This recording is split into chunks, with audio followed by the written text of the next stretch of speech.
My name is Cassandra Mitchell. I'm 32 years old, and I've been invisible my entire life. Tonight, I'm standing in the center of my own party, microphone in hand, looking out at a room full of faces who finally see me. Not my family, though, because they weren't invited. Behind me on a massive screen are bank records, legal documents, and text messages that will destroy the people who raised me. Just last month, I stood in my parents' mansion during their annual Christmas celebration, watching my father raise his crystal glass high above the crowd of guests. He praised my sister Regina for saving 3 lives at the hospital. He celebrated my brother Graham for closing a $5 million business deal. Then he smiled, lifted his glass higher, and toasted to his wonderful children. He never said my name. I stood 15 feet away from him, holding my own untouched champagne, and he looked right through me as if I didn't exist. That was the night I decided enough was enough. Tonight, I'm about to tell everyone here a secret my family buried for 15 years, and nothing will ever be the same again. Before we dive into how I got here, I want to know where you're watching from. Drop your city or country in the comments because I love connecting with people from all over the world. And if you're ready to hear how I went from being the forgotten daughter to the woman who burned down her family's perfect reputation, hit that like button and subscribe, because this story has more twists than you can imagine. Trust me, you won't want to miss what happens next when the truth finally comes out.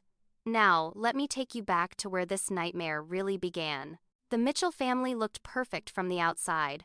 My father, Harrison Mitchell, was a renowned attorney in Connecticut with a client list that read like a who's who of New England's elite. His suits cost more than most people's monthly rent, and his handshake could seal million-dollar deals before lunch. My mother, Priscilla Mitchell, was the epitome of high society grace, serving on 3 charity boards and hosting fundraisers that made the local papers. Then there was Regina, my older sister, who graduated top of her class from medical school and became a cardiothoracic surgeon before she turned 30. Everyone called her brilliant, destined for greatness, the golden child who could do no wrong. Graham, my younger brother, started his own tech company at 25 and had investors throwing money at him like he was the next big thing. Handsome, charming, ambitious.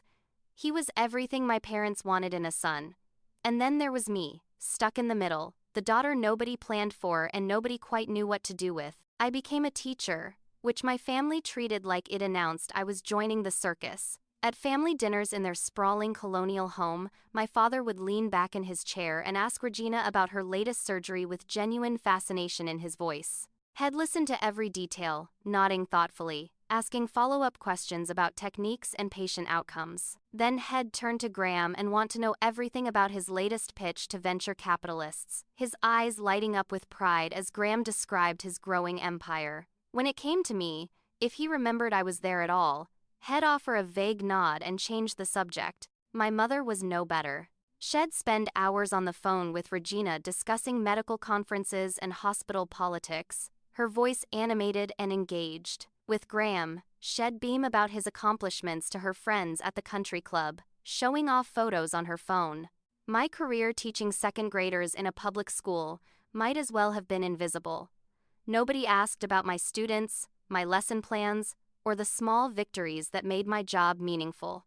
I lived in a modest apartment 40 minutes away, paid my own bills, and built a life that didn't depend on their approval because I learned early that their approval would never come. The signs of my irrelevance were everywhere once I started paying attention. When Regina graduated from college, my parents bought her a brand new BMW and threw a party with 200 guests. When Graham finished his MBA, they gifted him a down payment on a condo in the city and invited everyone they knew to celebrate. When I graduated with my teaching degree, they mailed me a check for $500 with a note that said, "Congratulations." No party, no gathering, just a piece of paper that felt like an afterthought. The walls of my parents' home told the same story in photographs. The main hallway featured a gallery of family portraits, and I could count on one hand how many included me. There were dozens of pictures of Regina at her white coat ceremony, Regina receiving awards, Regina smiling in her surgical scrubs. Graham had his own section, showing him at business conferences, shaking hands with important-looking men, standing in front of his company logo. I appeared in maybe 3 photos, always on the edge of the frame, always slightly out of focus, as if the photographer hadn't bothered to center me properly. Even worse were the conversations with family friends who would visit and ask my parents how many children they had. More than once, I heard my mother hesitate before saying two, completely erasing my existence from the family count. The first time it happened, I thought I'd misheard. The second time, I felt like I'd been punched in the stomach. By the fifth time, I'd stopped expecting anything different. I had convinced myself I was fine with it. I built my own support system with two people who actually saw me as a whole person. Meredith was a fellow teacher at my school, a fiery redhead with a sharp wit who became my closest friend after she caught me crying in the supply closet one day and demanded to know who needed to be punched. Tristan was my neighbor, a graphic designer who worked from home and always seemed to show up at my door with coffee or takeout whenever I needed it most. They became my chosen family, the people who remembered my birthday without prompting, who asked about my day because they genuinely cared, who made me feel like I mattered. With them, I didn't have to perform or prove my worth. I could just exist, and that was enough. So when the thick cream-colored envelope arrived in my mailbox 3 weeks before Christmas, I almost threw it away. The return address was my parents' house, but the handwriting on the front was Graham's, not theirs. Inside was an invitation to the annual Mitchell Family Christmas Gala, complete with dress code and RSVP instructions. My parents hadn't even bothered to invite me themselves. My brother had done it, probably because someone reminded him I technically still existed. I held that invitation in my hands for a long time, debating whether to go. Part of me wanted to ignore it, to spend Christmas with Meredith and Tristan instead, surrounded by people who actually wanted me there. But another part of me, the part that still held on to a shred of hope, thought maybe this year would be different. Maybe this time they'd notice me, include me, treat me like I belonged. I was so incredibly wrong. I spent 2 hours getting ready for that Christmas party, trying on 4 different dresses before settling on a deep green velvet, one that I hoped would make me feel confident. I wrapped presents for everyone with meticulous care, choosing thoughtful gifts that showed I'd paid attention to their lives, even if they never paid attention to mine. For Regina, I found a rare medical journal she'd mentioned wanting months ago. For Graham, I bought a leather portfolio engraved with his company name. For my parents, I commissioned a painting of their house from a local artist. I told myself that if I showed up looking perfect, if I brought the right gifts, if I smiled enough and tried hard enough, maybe they'd finally see me as part of the family. The delusion was almost painful in retrospect. When I pulled up to my parents' estate that evening, the circular driveway was already packed with luxury cars. Their house glowed with thousands of white lights, and I could hear Christmas music floating through the cold December air.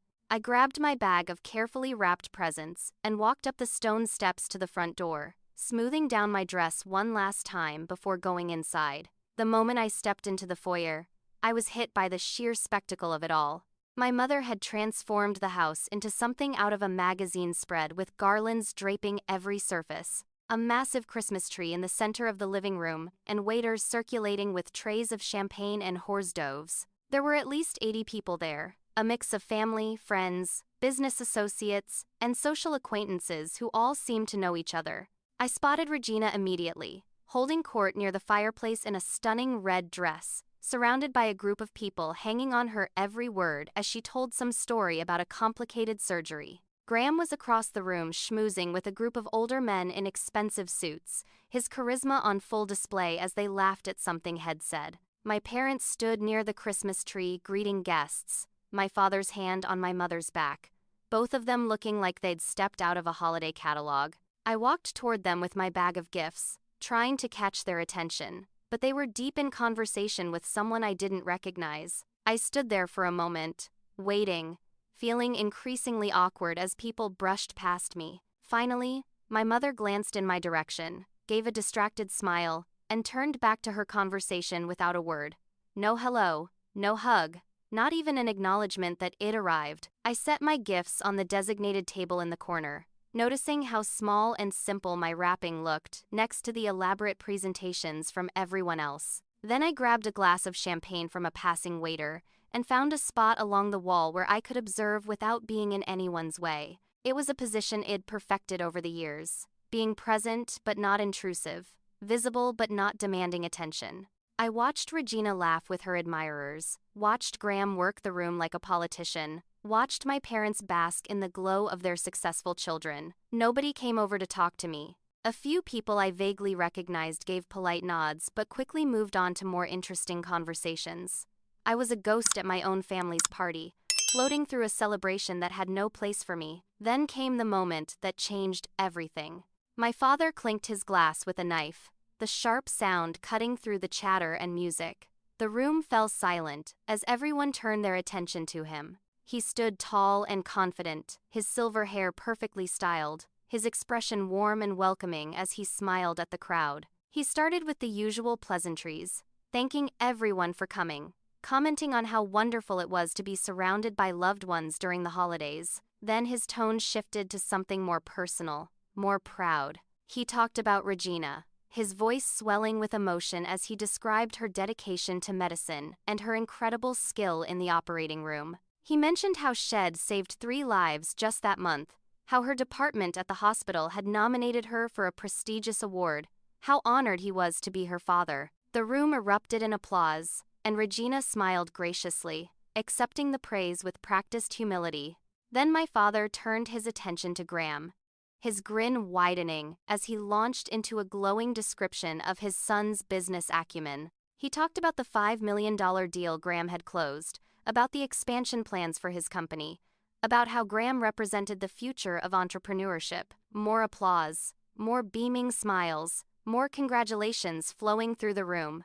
My father raised his glass high, his voice booming with pride as he prepared to make his toast. I stood there in my corner, holding my champagne, waiting for him to mention me. Surely he wouldn't forget me. Not in front of all these people, not on Christmas. I felt my heart pounding in my chest as the seconds ticked by, as his smile remained fixed on Regina and Graham. Then he spoke the words that shattered whatever hope I'd been clinging to. "To my wonderful children," he said, his voice rich with love and pride. "To Regina and Graham, the lights of my life. May this next year bring you even more success and happiness. Cheers." The room erupted in a chorus of cheers and the clinking of glasses. I stood frozen, my champagne untouched, feeling like the floor had dropped out from under me. He hadn't mentioned me. Had looked right past where I was standing, right through me, as if I wasn't there at all. I scanned the faces in the crowd, wondering if anyone else had noticed the omission, but everyone was too busy celebrating to care about the daughter who'd been left out. My mother was beaming at my father. Regina was graciously accepting more congratulations, and Graham was shaking hands with people who wanted to talk business. Nobody looked at me. Nobody seemed to realize that one of the Mitchell children had just been erased from existence in front of 80 witnesses. My hands started trembling so badly that I had to set my glass down on the nearest surface before I dropped it. I couldn't breathe properly, couldn't think straight, couldn't figure out how to make my feet move. This wasn't just being overlooked or forgotten. This was deliberate exclusion, a public declaration that I didn't matter enough to be acknowledged. I'd spent my entire life trying to earn a place in this family, and my father had just told me in front of everyone that I didn't have one. I left without saying goodbye to anyone. I grabbed my coat from the hall closet, walked out the front door, and drove home in a daze. The tears didn't start until I was on the highway, and once they began, they wouldn't stop. I sobbed so hard I had to pull over twice because I couldn't see the road. By the time I made it back to my apartment, my makeup was ruined, my eyes were swollen, and I felt completely hollowed out. I sat in my car in the parking lot for 20 minutes, trying to compose myself enough to walk inside. When I finally made it through my door, I collapsed on the couch and let myself fall apart completely. My phone buzzed with a text from Meredith asking how the party went, but I couldn't bring myself to answer. How could I explain that my own father had toasted to his wonderful children without including me? How could I put into words the humiliation of standing there invisible while everyone celebrated a family I apparently wasn't part of? That night, as I lay in bed staring at the ceiling, something fundamental shifted inside me. The hurt and sadness it carried for so long began to harden into something else, something colder and more resolute. I was done trying to earn their love. I was done accepting crumbs of attention and pretending it was enough. I was done being invisible. Whatever happened next, I decided in that moment, I would make sure they could never ignore me again. I spent the next 3 days in a fog, calling in sick to work and ignoring phone calls from everyone except Meredith, who showed up at my apartment with groceries and refused to leave until I ate something. I told her everything that had happened at the party, and she listened with mounting anger, her face getting redder with each detail. By the time I finished, she was pacing my living room, ranting about toxic families and emotional abuse, while I sat curled up on the couch feeling numb. Tristan knocked on my door that evening with pizza and the quiet understanding that sometimes you don't need to talk, you just need someone to sit with you. They both stayed until late, their presence a reminder that I wasn't as alone as I felt, even if my blood family had made it clear I didn't belong. After they left, I found myself unable to sleep, my mind spinning with questions about why it'd never been enough for my parents, what it'd done to deserve being treated like an afterthought, whether there was something fundamentally wrong with me that made me unlovable to the people who were supposed to love me most. In an attempt to distract myself, I started cleaning out my closet, something I'd been putting off for months. I pulled out boxes of old belongings, sorting through clothes I'd never wear again, and books I'd read a dozen times. At the back of the top shelf, buried under a stack of winter sweaters, I found a cardboard box I didn't recognize. It was taped shut and covered in dust, like it had been there for years without being touched. I pulled it down and carried it to my bed, curious about what past version of myself had deemed important enough to save. Inside were old photo albums from childhood, report cards with teacher comments praising my work, and journals I'd kept as a teenager. I flipped through one of the journals, reading entries from my 15-year-old self who'd already been asking questions like, why don't they love me like they love Regina, and what did I do wrong? The pain in those pages was so raw and familiar that I had to close the book before I started crying again. Underneath the journals was a manila envelope I'd never seen before. It was addressed to me at my parents' house, postmarked from 15 years ago when I would have been 17, and the return address listed a law firm in Hartford. The envelope had been opened, but I had no memory of ever receiving it or reading its contents. My hands shook slightly as I pulled out the documents inside, legal papers with official seals and dense paragraphs of text that took me several minutes to parse. As I read, my confusion turned to shock and then to a cold, burning rage that made my whole body go rigid. The documents were related to a trust fund that my grandmother, my father's mother, had established before she died. According to the paperwork, she'd left me $500,000 to be held in trust until I turned 21, at which point the full amount plus interest would be transferred to my name. The trust had been managed by my father as the legal guardian, and the documents I was holding were notification that the funds were ready to be released on my upcoming 21st birthday. Except I'd never received that money. I'd turned 21 more than a decade ago, and nobody had ever mentioned a trust fund or an inheritance or anything remotely close to $500,000. I read through the documents 3 more times, checking dates and names and account numbers, trying to find some explanation for why I'd never known about this. The envelope was addressed to me, opened by someone, and then apparently hidden away where I'd never find it. My grandmother had died when I was 16, and I remembered my father handling all the estate details, telling us kids that she'd left some money to be distributed, but that he'd take care of everything. Regina had received money for medical school. Graham had gotten funds for his business. I'd gotten nothing, or so I'd thought. Now I was holding proof that my grandmother had left me a substantial inheritance, and somehow it had disappeared into thin air. Or more accurately, it had disappeared into my father's management, and had made sure I never knew it existed. I immediately called the law firm listed on the documents, even though it was after business hours, leaving a frantic voicemail asking for someone to call me back urgently regarding a trust fund established in my name. Then I spent the rest of the night researching, Googling legal terms, reading about trust fund regulations and fiduciary responsibilities. What I learned made my blood boil. My father, as the trustee managing my inheritance, had a legal obligation to transfer the funds to me when I reached the specified age. If he'd failed to do that, if he'd used the money for other purposes, or simply kept it for himself, he'd committed a serious breach of fiduciary duty at minimum, and potentially outright theft. The next morning, a lawyer named Patricia Monroe called me back. She was professional and measured as she pulled up the records from 15 years ago, confirming that yes, A trust fund had been established for Cassandra Mitchell, and yes, the funds should have been transferred when I turned 21. When I told her I'd never received the money or been informed of its existence, there was a long pause on the line. Then she said in a very careful tone that if what I was saying was true, we needed to have a serious conversation about what had happened to those funds and who was responsible. I made an appointment to meet with her the following week, but I couldn't wait that long for answers. I needed to know right now what my father had done with my inheritance, why had hidden it from me, and what had given him the right to steal from his own daughter. The rage that had been building since Christmas exploded into action. I got dressed, got in my car, and drove straight to my father's law office in downtown Hartford, running through confrontational speeches in my head the entire way. I was going to walk in there and demand the truth, and this time, he wouldn't be able to ignore me or brush me aside. This time, I had evidence, documentation, proof of something he couldn't explain away. The receptionist in his sleek office lobby looked surprised when I said I was there to see Harrison Mitchell without an appointment.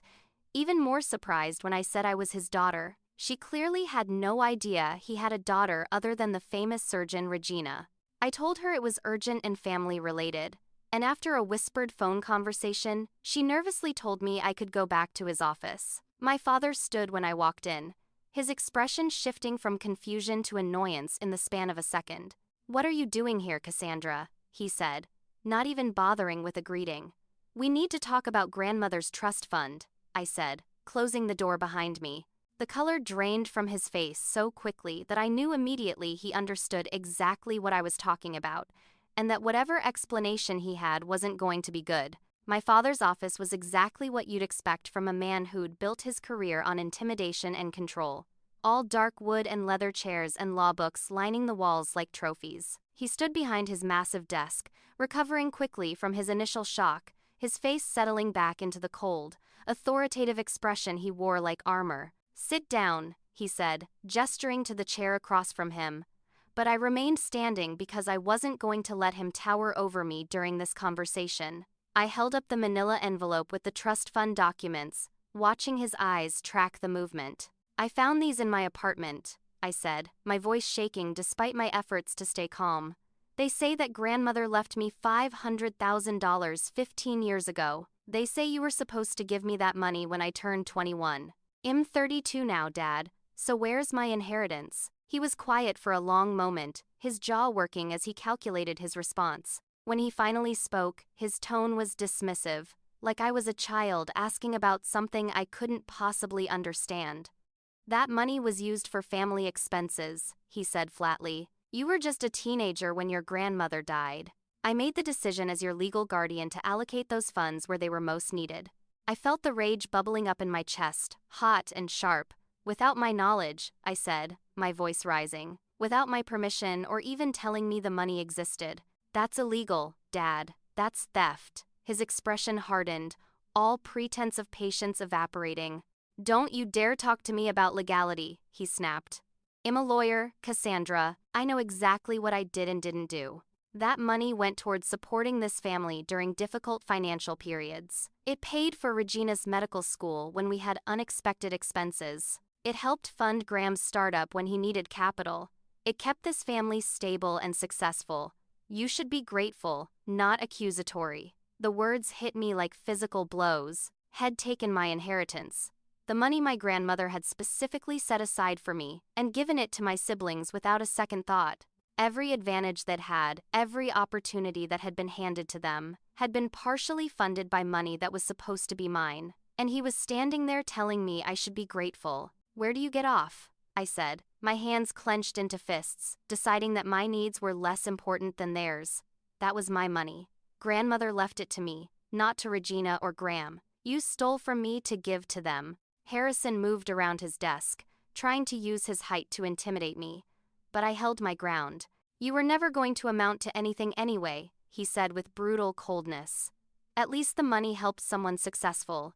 Be honest with yourself, Cassandra. What would you have done with $500,000? Probably wasted it on some meaningless degree or traveling, or whatever else you do with your unremarkable life. Regina saved lives with that money. Graham built a business. They made something of themselves. You became a teacher in a public school making $40,000 a year. I made the right choice." The cruelty in his words was breathtaking. But what shocked me even more was that he truly believed what he was saying. In his mind, I was so worthless that stealing from me was actually a kindness, a way to ensure the money went to the children who deserved it. I took a step closer to him, my fear replaced by pure fury. "I'm taking legal action," I said clearly.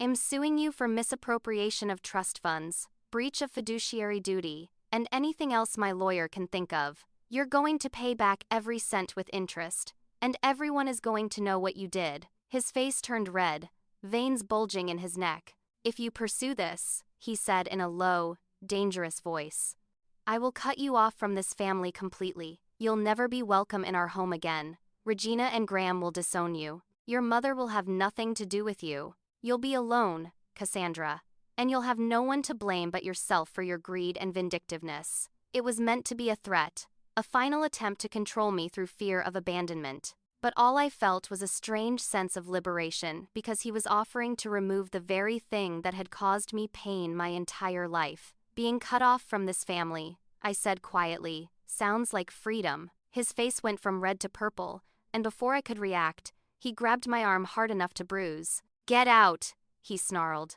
"Get out of my office and don't come back." "Security!" He barked toward the door.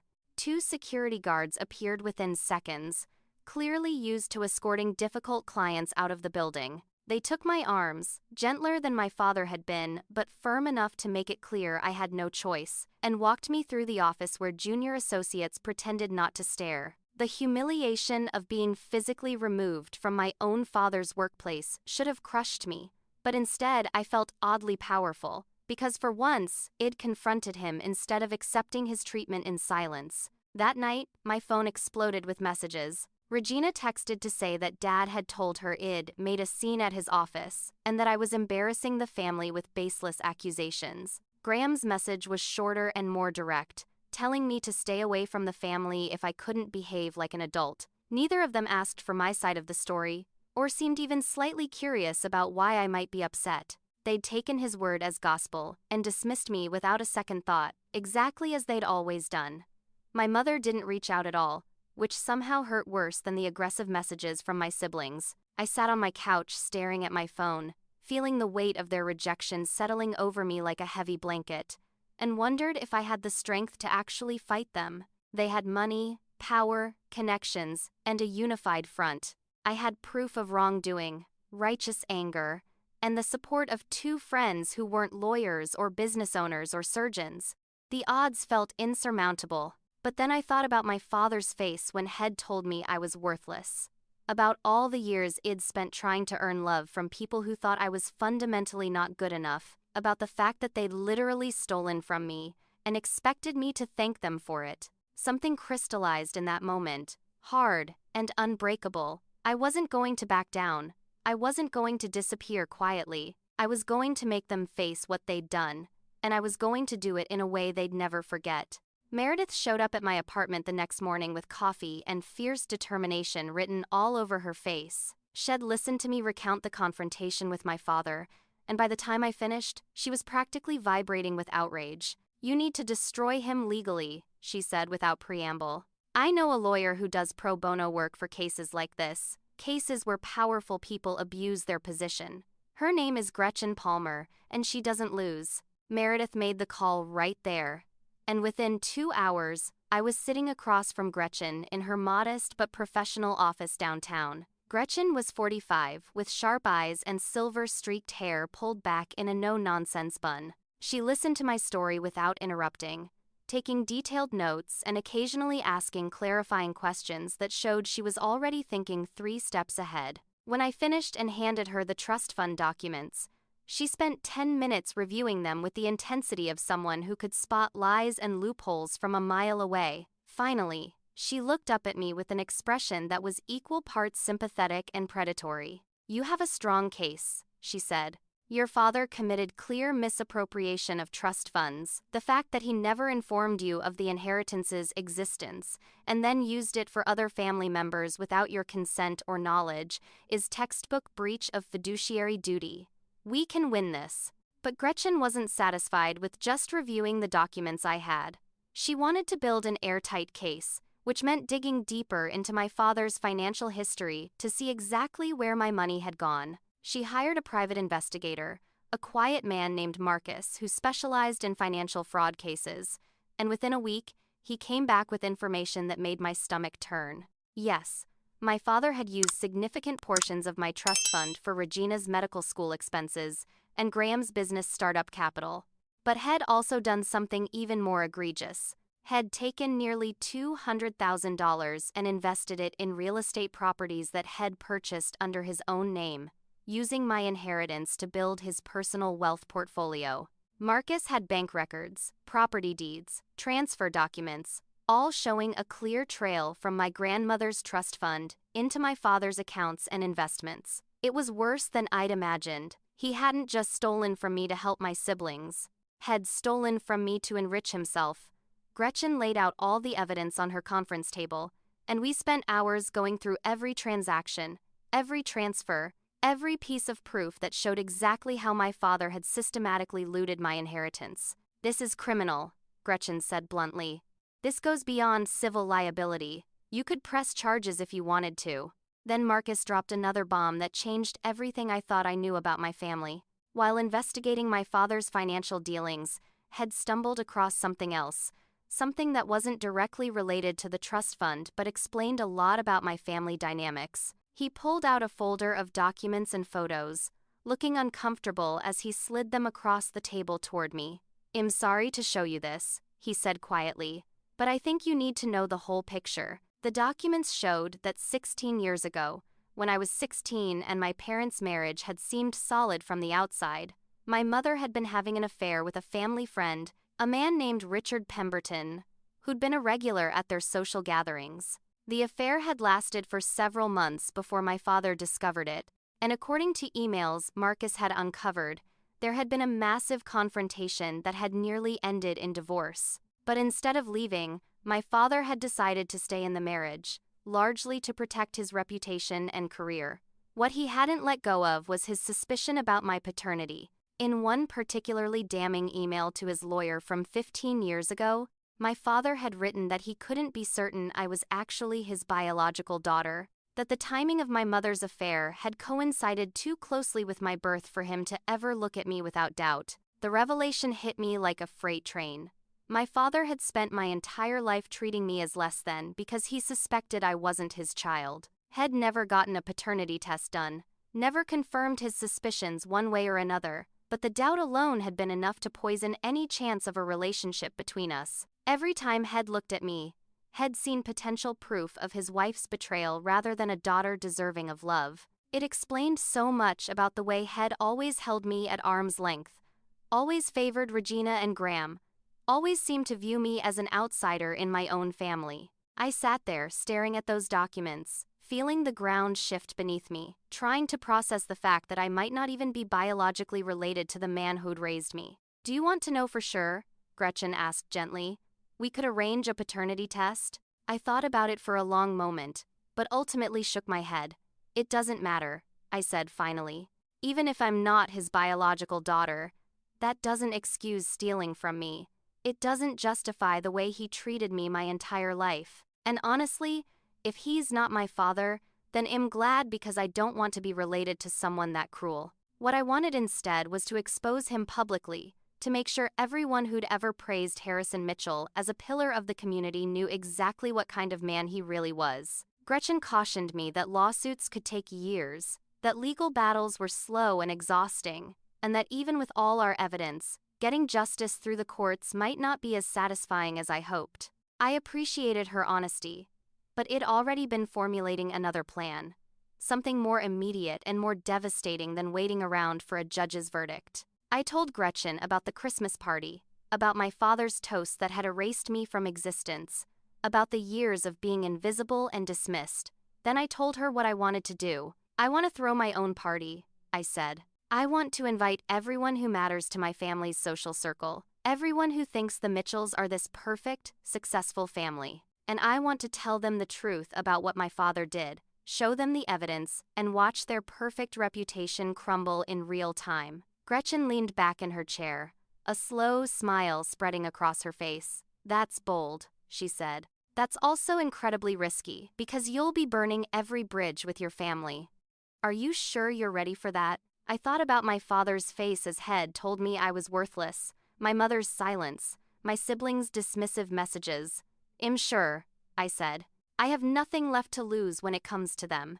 Meredith and Tristan were enthusiastically on board when I told them my plan. Tristan, who worked in graphic design, immediately offered to help create elegant invitations. Meredith started making lists of potential venues and caterers, treating the event planning with the same fierce dedication she brought to everything she did. Over the next 2 weeks, we worked tirelessly to pull together what I was calling my truth party. I rented a beautiful restaurant with floor-to-ceiling windows overlooking the city, paid for everything using my savings because I wanted this to be entirely mine. I carefully crafted a guest list that included all of my parents' closest friends, Regina's colleagues from the hospital, Graham's business associates, and every member of the charity boards my mother served on. I sent out elegant invitations that were deliberately vague about the event's purpose, only noting that it was an evening of revelations hosted by Cassandra Mitchell. The RSVPs started coming back surprisingly quickly, with most people accepting out of sheer curiosity about what the forgotten Mitchell daughter could possibly have to reveal. I specifically did not invite my parents, Regina, or Graham because I wanted them to hear about it secondhand, to feel the sting of exclusion the same way I'd felt it my entire life. As the party date approached, my family caught wind of what I was planning. My mother called me for the first time in weeks, her voice tight with barely controlled anger. "What exactly are you planning with this party, Cassandra?" she demanded. "If you're thinking of embarrassing this family, you need to reconsider right now." I told her calmly that she wasn't invited and hung up before she could respond. Then came Regina, who actually showed up at my apartment unannounced and pounded on my door until I answered. She looked furious, her face flushed and her hands clenched at her sides. "Cancel that party," she hissed. "I don't know what you think you're doing, but if you embarrass this family publicly, I will make your life hell. Do you understand me? You don't get to destroy what we've built just because you're jealous and petty." I looked at my perfect older sister, the one who'd benefited from my stolen inheritance without ever questioning where the money came from, and felt nothing but cold determination. "You already made my life hell," I said quietly. "This is me returning the favor." Then I closed the door in her face. Graham's approach was more indirect, sending me threatening text messages about how my father had powerful lawyers who would destroy me if I went through with whatever I was planning. But their threats only strengthened my resolve. The night before my party, I couldn't sleep. I lay in bed going over every detail, every piece of evidence I'd present, every word I'd planned to say. Part of me was terrified that I was making a massive mistake, that I'd regret this public confrontation for the rest of my life. But a bigger part of me knew that I'd regret staying silent even more, that if I didn't stand up for myself now, I never would. Tomorrow night, I thought as I finally drifted off to sleep, everything changes. The morning of my party arrived with perfect winter weather, clear skies and just enough cold to feel seasonal without being miserable. I spent the day in a strange state of calm, going through my preparations methodically, while Meredith and Tristan handled last-minute details. Meredith picked up the catering order, confirmed table arrangements, and checked that the audio-visual equipment was set up correctly for the presentation I'd be giving. Tristan printed out packets of evidence for every guest, thick folders containing copies of the trust fund documents, bank transfer records, property deeds, and a timeline showing exactly how my father had systematically stolen from me. Gretchen Palmer sent over a legal summary of the case that explained in clear, accessible language what my father had done and why it was both ethically reprehensible and legally actionable. Everything was ready. All that remained was for me to show up and tell the truth. I got dressed carefully that afternoon, choosing a simple black dress that was elegant without being flashy. I wanted to look composed and credible, not like someone having an emotional breakdown or seeking attention through dramatics. My hands shook slightly as I applied my makeup, and I had to redo my eyeliner twice before getting it right. Meredith arrived at my apartment at 5 to drive me to the venue, taking one look at my face and pulling me into a fierce hug. "You're doing the right thing," she said firmly. "They deserve this, and you deserve to be heard." Don't let anyone make you feel guilty for finally standing up for yourself. Her words steadied me as we drove downtown to the restaurant, where Tristan was already waiting outside. He gave me an encouraging smile and squeezed my hand as we walked inside together. The restaurant staff had transformed the space exactly as Id envisioned, with round tables arranged in a semicircle facing a small raised platform where I'd be speaking. Each place setting had one of Tristan's evidence packets, and a large screen was set up behind the platform for displaying documents. Everything looked professional and deliberate, which was exactly what I needed. Guests started arriving at 6, and I positioned myself near the entrance to greet them personally. Most people looked confused, but polite, clearly wondering what this event was about and why they'd been invited by someone they barely knew existed. I watched Mrs. Hartford, one of my mother's closest friends from the charity board, look around the room with obvious perplexity. I saw Dr. Chen, one of Regina's colleagues, check his phone as if expecting clarification about what he was doing here. Graham's business partner, a man named Victor, arrived with his wife and immediately started networking with other guests despite not understanding the occasion. The room filled quickly, the sound of polite conversation rising, as people mingled and tried to figure out what was happening. Some guests flipped through the evidence packets at their tables with growing interest and concern. Others left them untouched, waiting to see what would be revealed. Meredith worked the room like a pro, making sure everyone had drinks and felt comfortable, while Tristan double-checked the technical setup one last time. At exactly 6:30, just as I was about to step up to the platform and begin, the restaurant door burst open and my entire family walked in. Harrison looked furious, his face red and his jaw clenched tight. Priscilla was right behind him, her perfectly styled hair and designer suit a stark contrast to the barely contained rage in her eyes. Regina followed, looking horrified and angry in equal measure, and Graham brought up the rear with his arms crossed defensively over his chest. They weren't supposed to be here. It deliberately excluded them from the guest list because I wanted them to hear about this secondhand, but someone had clearly tipped them off. Harrison scanned the room, taking in the crowd of people he knew, the evidence packets on every table, and the large screen behind the platform. Then his eyes locked on mine with pure venom. "We're here to stop you from making the biggest mistake of your life," he said loudly enough for nearby guests to hear. "This circus ends now, Cassandra. You're coming home with us, and we're going to handle this privately like a family should." The room had gone silent, every guest now watching the confrontation with rapt attention. I felt my heart pounding, felt the instinct to shrink back and defer to his authority the way I'd done my whole life. But then I thought about the evidence packets, about Gretchen's encouragement, about Meredith and Tristan standing nearby, ready to support me. I straightened my spine and looked my father directly in the eye. "You're welcome to stay," I said clearly, my voice not wavering despite the adrenaline coursing through me. "You might learn something."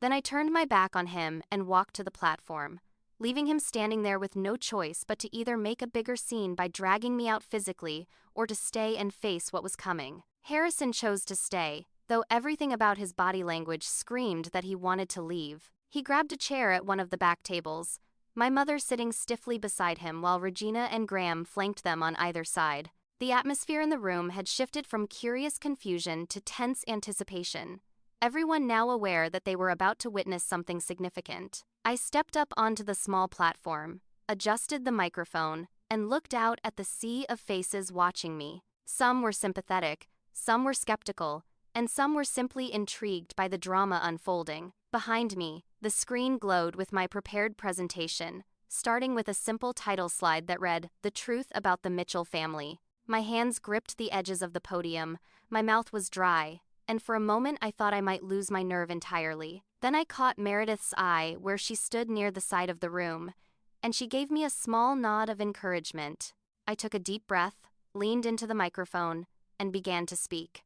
"My name is Cassandra Mitchell," I said, my voice steady now. "I'm 32 years old, and tonight I'm going to tell you a secret my family buried for 15 years. Welcome to my party. Let me show you who the Mitchells really are." The room was completely silent as I began laying out the story of my grandmother's trust fund. I explained how Shed died when I was 16, how Shed specifically set aside $500,000 for me to receive when I turned 21, how my father had been appointed as trustee to manage those funds until I came of age. Then I displayed the first document on the screen behind me, the original trust fund paperwork with all the legal language and signatures clearly visible. You can see here, I said, pointing to the relevant sections, that this money was designated specifically for me, Cassandra Mitchell, to be transferred in full when I reached my 21st birthday in 2013. I paused, letting that sink in, watching people's faces as they processed the information. Now, I said, moving to the next slide, I'd like to show you what actually happened to that money. The screen filled with bank records, transfer documents, and property deeds, all carefully annotated to show the trail of funds. Instead of receiving my inheritance as intended, I explained, my father, Harrison Mitchell, systematically transferred the money out of the trust account. $200,000 went toward my sister Regina's medical school expenses. $150,000 went to fund my brother Graham's startup company, and nearly $200,000 was used to purchase real estate properties in my father's own name. The room erupted in murmurs, people whispering to each other and looking back at where my family sat. Harrison had gone pale, while Priscilla's face had turned to stone. Regina looked like she might be sick, and Graham was staring at the table in front of him, refusing to meet anyone's eyes. I continued speaking, my voice growing stronger with each word. I never knew this trust fund existed until 3 weeks ago when I found the original documents hidden in my apartment. My father never told me about my grandmother's gift. He never mentioned that I had an inheritance waiting for me. Instead, he took my money and gave it to my siblings, while leaving me to struggle financially as a teacher, making just enough to get by. I clicked to the next slide, which showed email correspondence between my father and his personal lawyer discussing the property investments. He didn't just use my inheritance to help my brother and sister, I said. He used it to enrich himself, to build his own real estate portfolio, all while I lived paycheck to paycheck, not knowing I'd been robbed of the financial security my grandmother intended for me. At this point, Harrison stood up, his chair scraping loudly against the floor. "This is slander," he shouted, his voice shaking with rage. "These are lies and manipulations designed to make me look bad. She's a vindictive daughter who can't accept that her life didn't turn out the way she wanted, so she's trying to destroy her family." I turned to look at him, keeping my expression calm. "I have bank records," I said evenly. "I have legal documents. I have witness statements from the law firm that managed the trust. Everything I'm showing tonight has been verified by my attorney. If it's slander, then sue me. But we both know you won't because discovery in a lawsuit would reveal even more about what you did." Gretchen Palmer, who'd been standing quietly near the side of the room, stepped forward. "I'm Miss Mitchell's attorney," she announced to the crowd. "I've reviewed all of this evidence personally, and I can confirm that every claim being made tonight is documented and verifiable. Mr. Mitchell committed clear misappropriation of trust funds, which is both a civil and potentially criminal offense." The murmuring in the room grew louder, people now looking at Harrison with open suspicion and disapproval. But I wasn't finished. I moved to the next part of my presentation, which showed message screenshots from Regina and Graham. After I confronted my father about the theft, I explained, "My siblings chose to attack me rather than question what had done." I displayed Regina's text on the screen that read, "You're embarrassing us," alongside Graham's message telling me to stay away from the family. "Neither of them cared that it'd been stolen from," I said. "Neither of them wanted to know the truth. They just wanted me to be quiet and invisible like it'd always been." Dr. Chen, Regina's colleague, was staring at her with obvious disappointment, and I saw several of Graham's business associates exchange uncomfortable glances. Then I clicked to a photo of my family at last year's Christmas party, all 4 of them smiling for the camera while I stood off to the side, barely visible in the frame. "This is my family," I said, my voice finally betraying some of the emotion I'd been holding back. "For 32 years, they've treated me like I don't exist. They forget my birthday. They don't ask about my life. They literally erase me from family counts when people ask how many children my parents have." I described the Christmas toast that had been the final straw, how my father had praised Regina and Graham to a room full of people while completely ignoring my existence. "Some of you were at that party," I said, looking around at faces I recognized from that night. "You heard him toast to his wonderful children, to Regina and Graham, without mentioning me once. I was standing 15 feet away from him, and he looked right through me as if I wasn't there. The screen changed to show a recording I'd made on my phone at that party. Shaky footage of my father raising his glass and delivering his toast. It captured the exact moment had said to my wonderful children without including me. And playing it back now for everyone to hear drove home just how deliberately it'd been excluded. This is what it's been like my entire life, I said quietly. Being forgotten, dismissed, treated as less than. They stole my inheritance because they genuinely believed I didn't deserve it as much as my siblings did. My father even told me directly that I was never going to amount to anything anyway, so at least the money helped someone successful. At this, Mrs. Hartford gasped audibly, her hand flying to her mouth in shock. Priscilla shot her a desperate look, clearly mortified that her social circle was witnessing this destruction of their family reputation.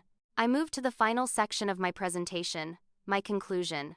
I'm filing a lawsuit against Harrison Mitchell for misappropriation of funds, breach of fiduciary duty, and emotional damages, I announced. I'm also cutting ties with this family completely because I'm done trying to earn love from people who will never give it. But I wanted all of you to know the truth first, because the Mitchells have spent years presenting themselves as this perfect, successful family. And you deserve to know that image is built on lies, theft, and the systematic emotional abuse of the daughter they wish didn't exist. I set down the microphone, the soft thunk of it hitting the podium the only sound in the utterly silent room. Then, slowly, someone began to clap. It was Tristan, standing near the back, his applause deliberate and supportive. Meredith joined in immediately, and then, to my amazement, other people started clapping too. Not everyone, and not enthusiastically, but enough people that the sound filled the room and gave me a validation I'd never expected. Doctor. Chen stood up and walked over to where Regina was sitting, his expression grave.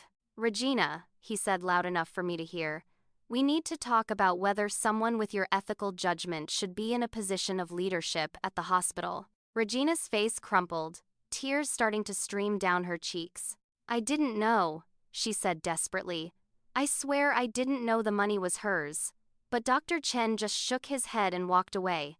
Graham's business partner Victor approached their table next, his face hard. I'm pulling out of our deal, he said to Graham. I can't be associated with this kind of family scandal. Graham opened his mouth to argue, but Victor had already turned and was heading for the exit.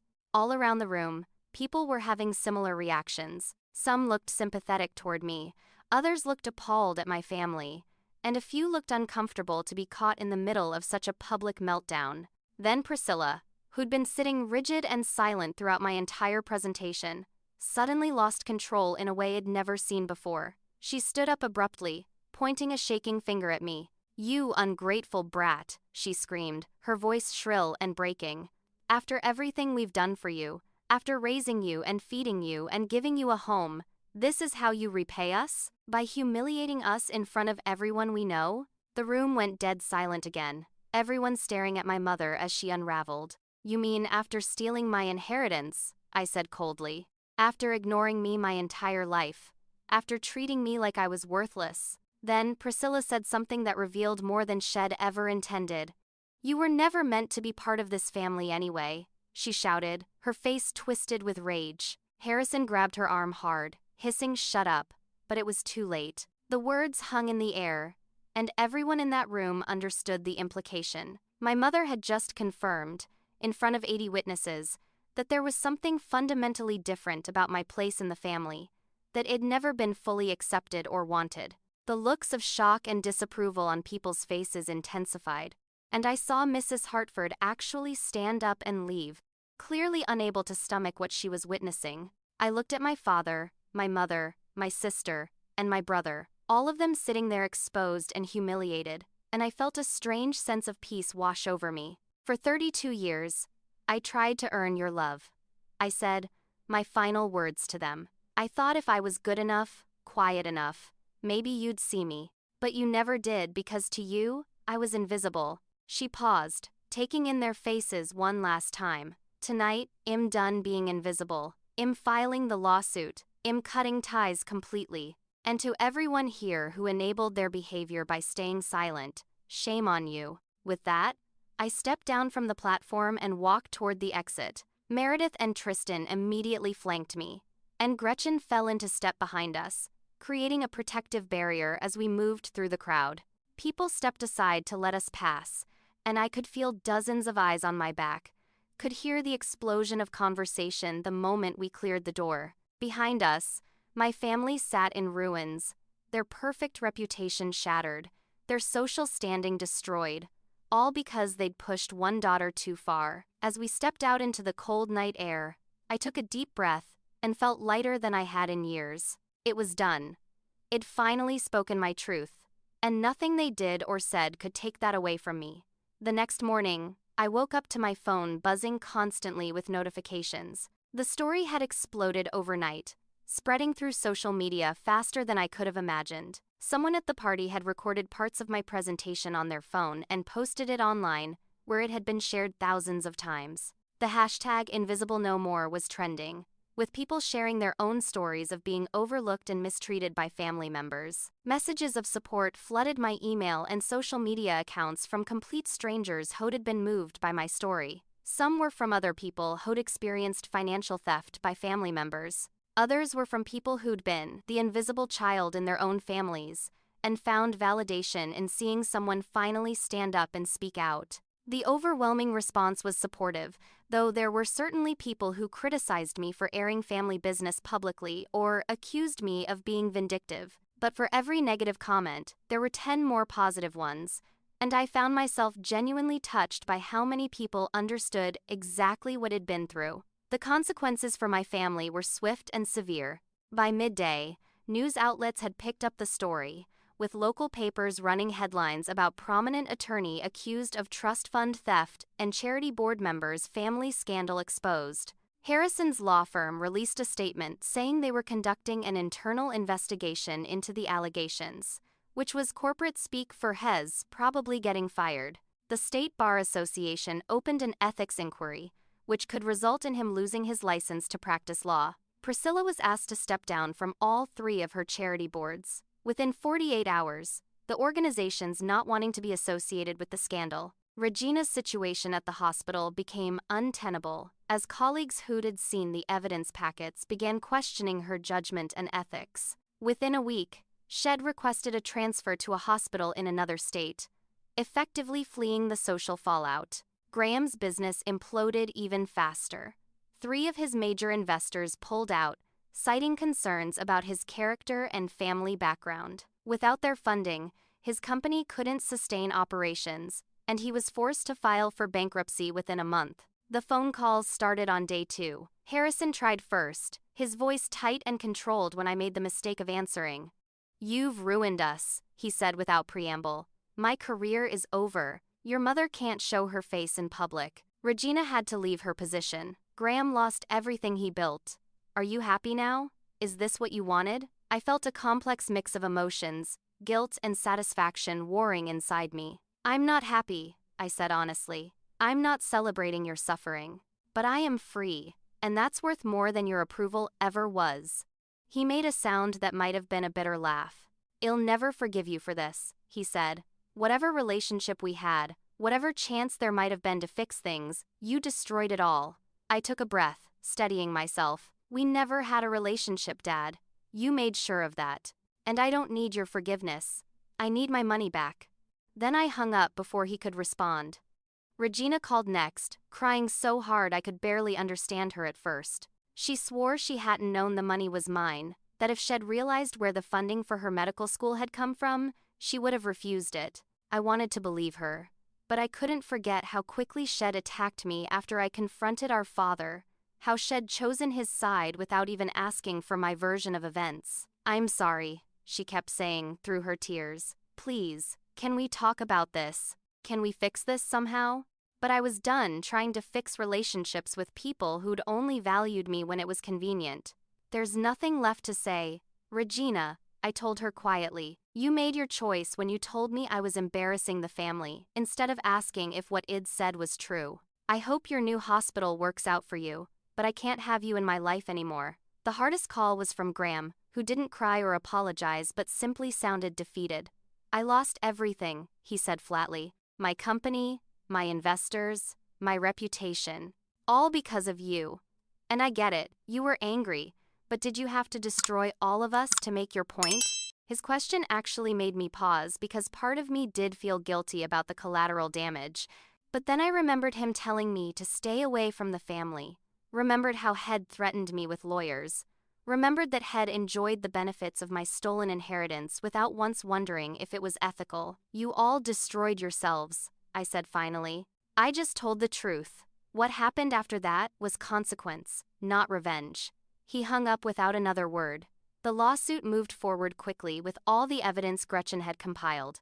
Harrison's lawyers tried to fight it at first, claiming statute of limitations and arguing that, as my legal guardian, Head had the right to make financial decisions on my behalf. But Gretchen dismantled every argument with ruthless efficiency, showing how Head deliberately concealed the trust fund's existence and how his actions constituted ongoing fraud that reset any statute of limitations. 3 months after I filed, the court ruled in my favor. Harrison was ordered to repay the full amount of the trust fund, plus 15 years of interest calculated at the legal rate, plus damages for emotional distress. The total came to just over $800,000, money that would be transferred to me within 90 days. When Gretchen called to tell me we'd won, I sat down on my couch and cried, not from happiness exactly, but from a deep sense of vindication.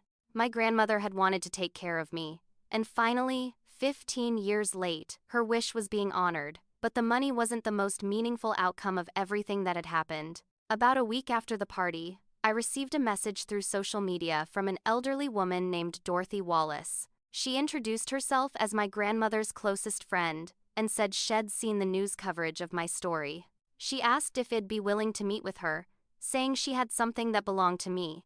Curious and a bit wary, I agreed to meet her at a cafe downtown. Dorothy was in her late 70s with kind eyes and gentle hands, and the moment I sat down across from her, she reached into her bag and pulled out a small wooden box. "Your grandmother gave this to me before she died," Dorothy said softly. "She made me promise to give it to you when the time was right.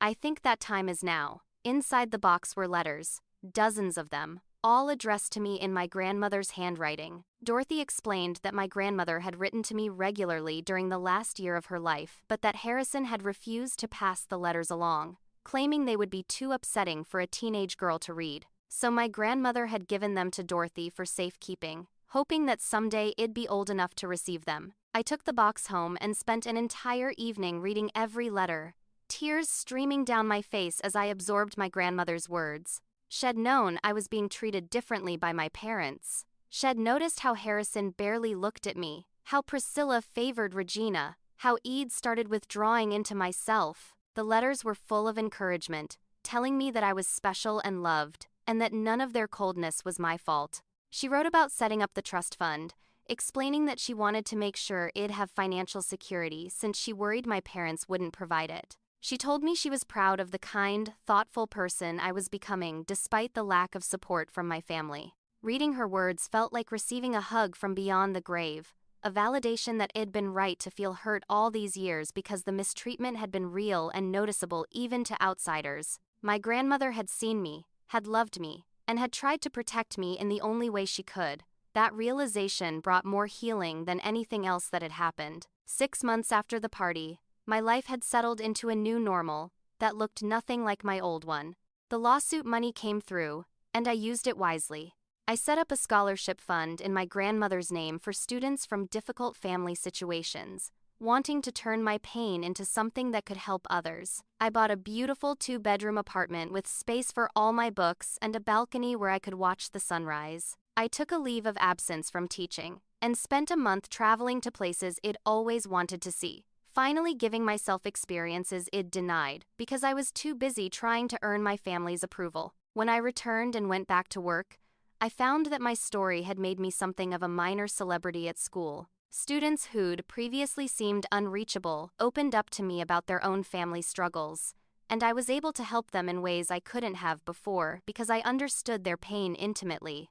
I also started dating someone, a carpenter named Julian, who I'd met through Tristan, He was kind and steady and asked questions about my life because he was genuinely interested in the answers. It was such a stark contrast to my family's indifference that I sometimes had to remind myself this was what healthy relationships looked like. The strangest part of the aftermath was running into Graham unexpectedly at a coffee shop 8 months after everything had happened. He looked thinner, tired, his expensive clothes replaced with worn jeans and a plain t-shirt. He spotted me at the same moment I saw him, and for a second I thought he might leave, but instead he walked over to my table.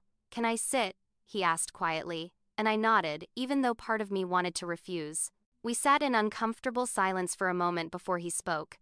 "I'm sorry," he said, the words sounding rusty like he wasn't used to apologizing. "For everything. For taking money that wasn't mine. For treating you like you didn't matter. For not standing up to Dad when I should have. I've lost everything, and am starting to understand that I deserve to lose it." I studied his face, looking for signs of manipulation or attempts to guilt me into forgiveness, but all I saw was genuine remorse and exhaustion. "I appreciate that," I said carefully, "but sorry doesn't change the past. It doesn't give me back the years I spent feeling worthless. It doesn't undo the damage." "I know," Graham said, looking down at his coffee cup.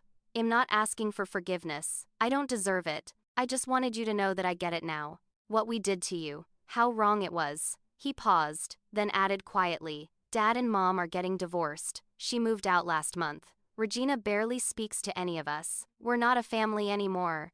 And it's because we never really were one. Were we? Not when we treated you the way we did." I felt a complicated tangle of emotions at his words, sadness and validation and lingering hurt all mixed together. "No," I said, "we weren't. But that's not my burden to carry anymore. I've built a new life, Graham. I have people who actually care about me. I'm finally happy. Can you ever forgive us?" he asked, his voice breaking slightly. "Maybe someday," I told him honestly. "But not today. Not yet." We talked for a few more minutes before going our separate ways, and I walked out of that coffee shop feeling strangely at peace. I didn't hate him or Regina or even my parents anymore. I just didn't need them, and that indifference was more liberating than any revenge could have been. 2 years have passed since that night, when I stood on a platform and told my truth to a room full of strangers. In that time, I've built a life that's entirely mine, full of people who see me and value me for exactly who I am. I still teach, still love working with kids who need someone to believe in them, but now I also run my grandmother's scholarship fund, which has helped 15 students so far pay for college. I published a book about my experience that became a bestseller and connected me with thousands of people who've lived through similar family dynamics. I speak at conferences about financial abuse and family estrangement, using my story to help others understand they're not alone and they're not crazy for feeling hurt by family members who should have loved them better. My apartment is filled with photos of the family I've chosen, Meredith and Tristan and Julian and the other friends who've shown up for me consistently. We have our own holiday traditions now, our own celebrations where everyone is included and valued.